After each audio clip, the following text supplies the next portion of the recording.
ಎಲ್ರಿಗೂ ನಮಸ್ಕಾರ. Police constable exam preparation day 4.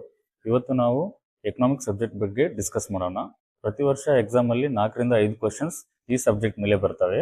ಆಮೇಲೆ ಇಂಪಾರ್ಟೆಂಟ್ ಟಾಪಿಕ್ಸ್ ಬಂದ್ಬಿಟ್ಟು ರಾಷ್ಟ್ರೀಯ ಆದಾಯ, ನ್ಯಾಷನಲ್ ಇನ್ಕಮ್ ಬಗ್ಗೆ ಕೇಳ್ತಾರೆ, GDP, GNP ಆಗಿರ್ಬೋದು.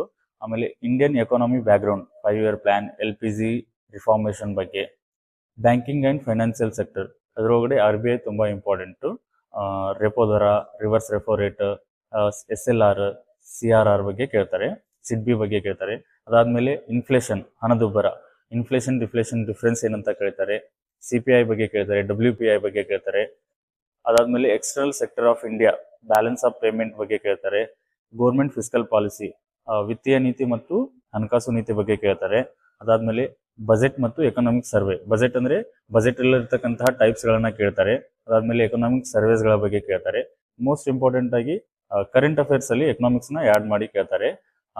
ಆಮೇಲೆ ಯಾರಿಗಾದ್ರೂ ಎಕನಾಮಿಕ್ಸ್ PDF ಬೇಕಂತಂದ್ರೆ PDF ಅಂತ ಕಾಮೆಂಟ್ ಮಾಡಿ, ನಾನು ನಿಮಗೆ ಲಿಂಕನ್ನು ಹಾಕ್ತೀನಿ. ಎಲ್ಲರೂ ಚೆನ್ನಾಗಿ ಪ್ರಿಪೇರ್ ಆಗಿ, ಎಲ್ರಿಗೂ ಒಳ್ಳೇದಾಗಲಿ. Thank you.